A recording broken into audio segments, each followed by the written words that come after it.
ನಮಸ್ತೆ ಎಲ್ಲರಿಗೂ. ಇವತ್ತು ನಾನು ಸಬ್ಬಕ್ಕಿ ಪಾಯಸ ಮಾಡ್ತಾಯಿದ್ದೀನಿ. ತುಂಬಾ ರುಚಿಯಾಗಿರುತ್ತೆ ಮತ್ತು ಆರೋಗ್ಯಕ್ಕೆ ತುಂಬಾ ಒಳ್ಳೆಯದು.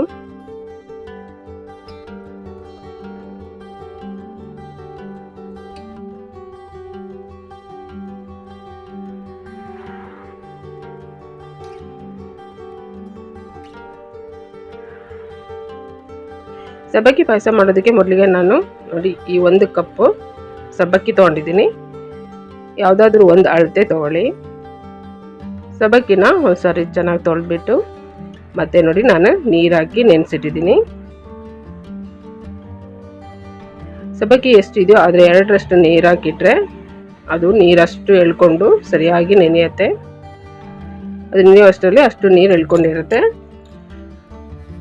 ಒಂದು 2 ಗಂಟೆ ಕಾಲ ನೆನೆಸಬೇಕು ಸಬ್ಬಕ್ಕಿ. ಈಗ ಒಂದು ಪಾತ್ರೆಯಲ್ಲಿ ತುಪ್ಪ ಹಾಕಿ, ತುಪ್ಪ ಬಿಸಿ ಆದಮೇಲೆ ಗೋಡಂಬಿ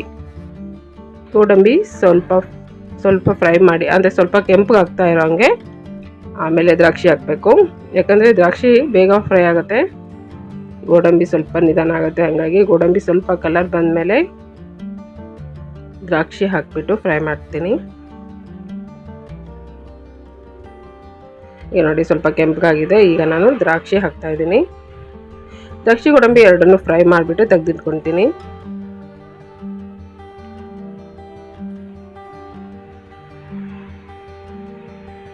ಸ್ವಲ್ಪ ತುಪ್ಪ ಜಾಸ್ತಿ ಹಾಕೊಳ್ಳಿ, ಚೆನ್ನಾಗಾಗತ್ತೆ. ಈಗ ಪಾತ್ರೆಯಲ್ಲಿ ಇರೋ ತುಪ್ಪ ಇದೆಯಲ್ಲ, ಅದಕ್ಕೇನೆ ನಾನು ನೆನೆಸಿಟ್ಟಿದ್ದ ಸಬ್ಬಕ್ಕಿನ ಹಾಕ್ತಾ ಇದ್ದೀನಿ. ಸಬ್ಬಕ್ಕಿ ಒಂದು 2 ಗಂಟೆ ನೆನೆಸಬೇಕು. ನೆನೆಸಿಟ್ರೆ ಬೇಗ ಬೇಯುತ್ತೆ, ತುಂಬ ಬೇಗ ಬೇಯುತ್ತೆ. ಈಗ ಆ ತುಪ್ಪದಲ್ಲಿನೇ ಸ್ವಲ್ಪ ಹಾಗೆ ಫ್ರೈ ಮಾಡ್ತೀನಿ, ತುಂಬ ಬೇಡ, ಯಾಕಂದರೆ ಇದು ಬೇಗ ಪಾತ್ರೆಗೆ ಅಂಟ್ಕೊಳ್ಳುತ್ತೆ ಸಬ್ಬಕ್ಕಿ. ಸ್ವಲ್ಪ ಈಗ ಫ್ರೈ ಮಾಡಿ ಸಾಕು. ಇದಷ್ಟು ಲೋ ಫ್ಲೇಮಲ್ಲಿನೇ ಮಾಡಬೇಕು, ಯಾಕೆ ಅಂದರೆ ಇದು ತಳ ಹಿಡಿಯುತ್ತೆ. ಸಬ್ಬಕ್ಕಿ ತುಂಬ ಬೇಗ ತಳ ಹಿಡಿಯುತ್ತೆ, ಲೋ ಫ್ಲೇಮಲ್ಲಿನೇ ಮಾಡಬೇಕು. ನೋಡಿ ಸ್ವಲ್ಪ ಹಾಗೆ ಬೆಚ್ಚಗೆ ಮಾಡೋಷ್ಟು ಫ್ರೈ ಮಾಡಿದ್ರೆ ಸಾಕು. ಈಗ ನೋಡಿ ನಾನು ನೀರು ಹಾಕ್ತಾ ಇದ್ದೀನಿ. ಅದಕ್ಕೆ ಎಷ್ಟು ಬೇಕು ನೋಡಿ ನೀರು ಹಾಕ್ಕೊಳ್ಳಿ. ನೀರು ಹಾಕಿ ಲೋ ಫ್ಲೇಮಲ್ಲಿನೇ ಇದು ಮುಚ್ಚಳ ಮುಚ್ಚಿ ಬೇಯೋದಕ್ಕೆ ಬಿಡಬೇಕು. ಯಾವುದೇ ಕಾರಣಕ್ಕೂ ಹೈ ಫ್ಲೇಮ್ ಮಾಡಬೇಡಿ, ಸಬ್ಬಕ್ಕಿ ಬೇಗ ತಳ ಹಿಡಿಯುತ್ತೆ. ಮತ್ತು ಆಗಾಗ ಇದನ್ನು ಮುಚ್ಚಳ ತೆಗೆದು ಮಿಕ್ಸ್ ಮಾಡ್ತಾ ಇರಬೇಕು. ಅದು ಬೇಯೋಷ್ಟರಲ್ಲಿ ನಾನು ಇನ್ನೊಂದು ಪಾತ್ರೆಯಲ್ಲಿ ಬೆಲ್ಲನ ಕರಗೋದಕ್ಕೆ ಇಡ್ತೀನಿ. ಪಾತ್ರೆ ಸ್ವಲ್ಪ ಮೊದಲಿಗೆ ನೀರು ಹಾಕಿ, ನಾನು ಸಬ್ಬಕ್ಕಿ ತೊಗೊಂಡಿದ್ನಲ್ಲ ಅದೇ 1 ಕಪ್ಪಲ್ಲಿ 1 ಕಪ್ಪು ಬೆಲ್ಲ ಸ್ವಲ್ಪ ದಪ್ಪದಾಗೆ ಕುಟ್ಟಿದ್ದೀನಿ. ಇದು ಕರಗೋದಕ್ಕೆ ಬಿಡ್ತೀನಿ. ಅಷ್ಟರಲ್ಲಿ 1 ಹಿಡಿಯಷ್ಟು ಗೋಡಂಬಿ ನಾನು ನೆನೆಸಿಟ್ಟಿದ್ದೆ. ಒಂದು ಅರ್ಧ ಗಂಟೆ ನೆನೆಸಿಟ್ರೆ ಸಾಕು. ಗೋಡಂಬಿ ತೊಳೆದ್ಬಿಟ್ಟು ನೆನೆಸಿಟ್ಟಿದ್ದೆ, ಅದನ್ನು ನಾನು ಮಿಕ್ಸಿಗೆ ಹಾಕ್ತಾಯಿದ್ದೀನಿ. ಮತ್ತು ಒಂದು 2 ಸ್ಪೂನಷ್ಟು ಕಾಯಿ ತುರಿ, ತೆಂಗಿನಕಾಯಿ ತುರಿ, ಮತ್ತು 4 ಏಲಕ್ಕಿ, ಇದಷ್ಟನ್ನು ನಾನು ಮಿಕ್ಸಿ ಮಾಡ್ಕೊತೀನಿ.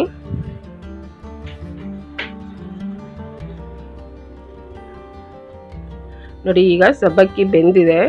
ನೆನೆಸಿಟ್ಟಿರೋದ್ರಿಂದ ಸಬ್ಬಕ್ಕಿ ತುಂಬ ಬೇಗ ಬೇಯುತ್ತೆ. ಇಷ್ಟಾದರೆ ಸಾಕು. ಈಗ ನಾನು ಕರಗಿಸಿಟ್ಟಿರೋಂಥ ಬೆಲ್ಲದ ನೀರನ್ನು ಹಾಕ್ತೀನಿ. ಇಷ್ಟಾದರೆ ಸಾಕು. ಬೆಲ್ಲದ ನೀರನ್ನು ನಾನು ಫಿಲ್ಟ್ರ್ ಮಾಡಿ ಹಾಕ್ತೀನಿ, ಯಾಕೆ ಅಂದರೆ ಬೆಲ್ಲದಲ್ಲಿ ಕೆಲವು ಸಲ ಮಣ್ಣಿರುತ್ತೆ.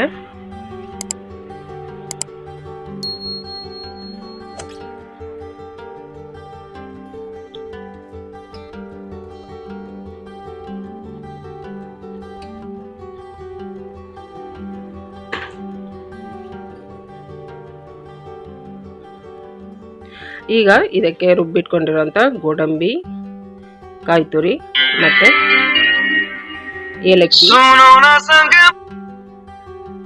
ರುಬ್ಬಿಟ್ಕೊಂಡ ಏಲಕ್ಕಿ, ಕಾಯಿ ತುರಿ, ಗೋಡಂಬಿನ ಇದಕ್ಕೆ ಹಾಕ್ತಾ ಇದ್ದೀನಿ. ಹಾಕಿ ಸರಿಯಾಗಿ ಮಿಕ್ಸ್ ಮಾಡಿ, ಮತ್ತು ನೀರು ಬೇಕಾದರೆ ಸ್ವಲ್ಪ ನೀರು ಆ್ಯಡ್ ಮಾಡಬೇಕು.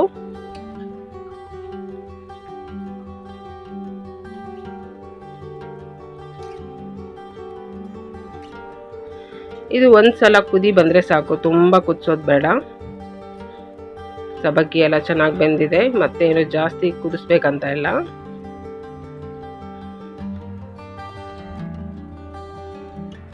ನೋಡಿ ಈಗ ಇಷ್ಟು ಕುದ್ರೆ ಸಾಕು. ಇದು ಈಗ ತುಪ್ಪದಲ್ಲಿ ಹುರಿದಿರೋ ಅಂತ ದ್ರಾಕ್ಷಿ ಗೋಡಂಬಿನ ಇದಕ್ಕೆ ಹಾಕಿ ಮಿಕ್ಸ್ ಮಾಡಿ ಸ್ಟವ್ ಆಫ್ ಮಾಡಿದ್ರೆ ಸಬ್ಬಕ್ಕಿ ಪಾಯಸ ರೆಡಿ ಆಗುತ್ತೆ.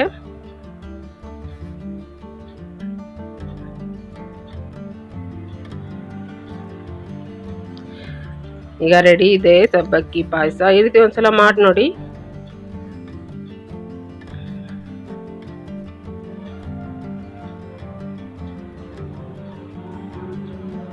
ಇದು ಬಿಸಿ ಬಿಸಿಯಾಗಿ ಸರ್ವ್ ಮಾಡಿ ಅಥವಾ ತಣ್ಣಗಾದ್ಮೇಲೆ ಸರ್ವ್ ಮಾಡಿ, ನಿಮಗೆ ಹೇಗೆ ಇಷ್ಟ ಆಗುತ್ತೋ ಹಾಗೆ ತಿನ್ಬೋದು. ನನ್ನ ವಿಡಿಯೋ ಇಷ್ಟ ಆದರೆ ಲೈಕ್ ಮಾಡಿ, ಶೇರ್ ಮಾಡಿ, ಸಬ್ಸ್ಕ್ರೈಬ್ ಮಾಡಿ. Thank you.